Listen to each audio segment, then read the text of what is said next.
Hello, everybody. What's in my mind today? Today, let's talk about snake. Very strange snake.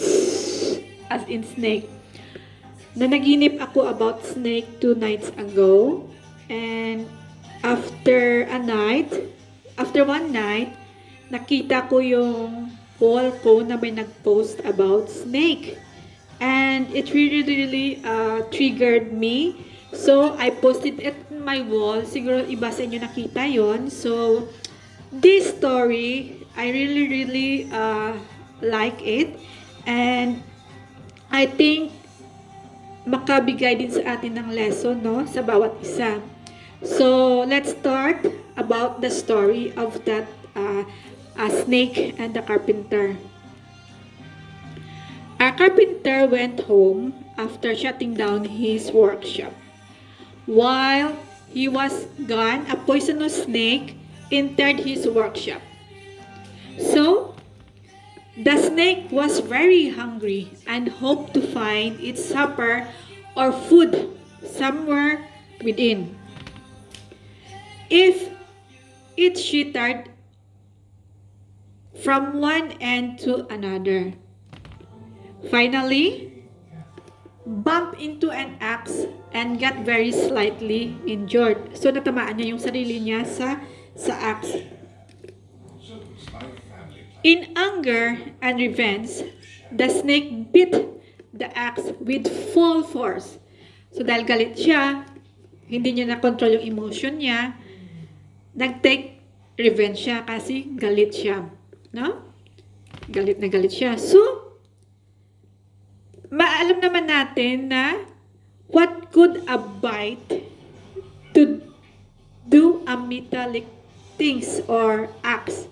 Alam naman natin na metal yan. It's sharp. It's sharp object. So instead, the snake start to bleed. His mouth start to bleed.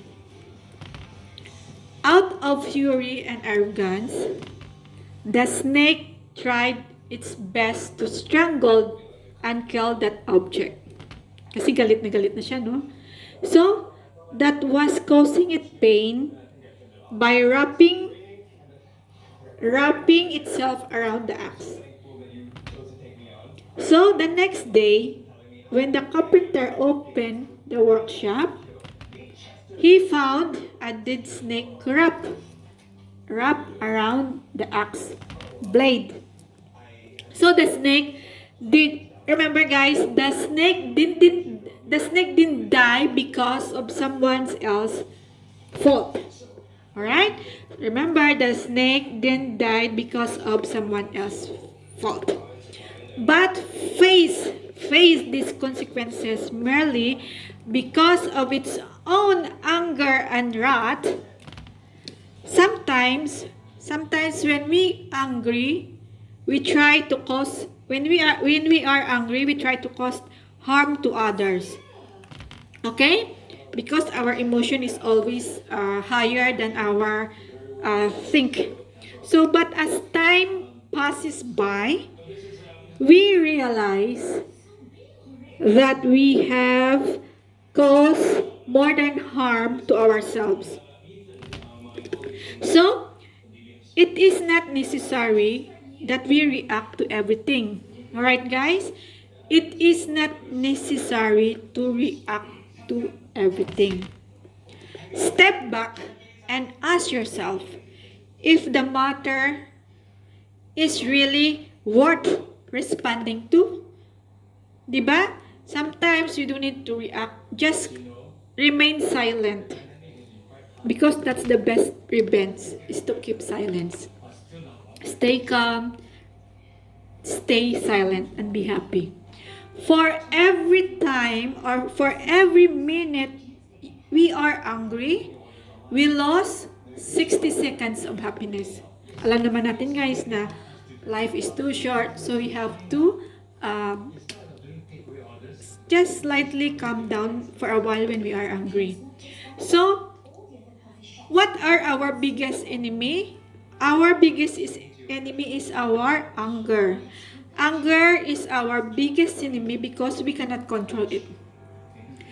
It really takes a lot of practice that we can control our emotions. So, why anger become to danger? Because it spells D, take out the D and anger. Put it letter D and become danger. So, always control your anger because it is just one letter away. True, just one letter away from D, anger, danger.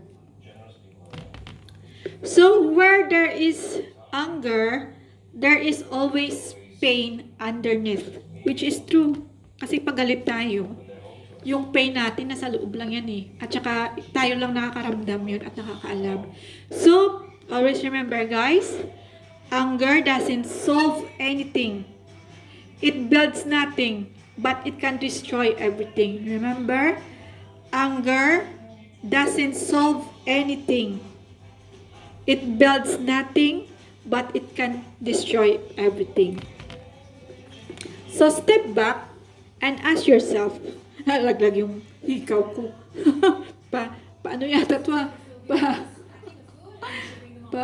seryoso na ako talagang, hindi talaga ako pwede sa seryoso na buhay, no? Talagang, tingnan mo. So, again, step back and ask yourself if the matter is really worth responding for. Alright? So, ako kasi napagdaanan ko na yan, no? Dati, napakabilis ko magalit. Dati, hindi ko makokontrol yung self ko. But the time passes by as lalo, alam mo yung nasa stage ka na tumatanda ka, alam mo yung naglalaylo ka na din, alam mo yung parang happiness na lang yung gusto mo, or just contentment, or hindi na masyadong aggressive yung feelings. So, kasi nga pinapractice ko din yung i-control yung mind ko, i-control yung feelings ko. Kasi marami na rin ako na join na mga groups. How to control anger, how to be happy always. So again guys, yun lang po yung sa mind ko today. I hope na kayo naman next time ang mag-share. Salamat! Again, this is Rachel Cuello. As usual,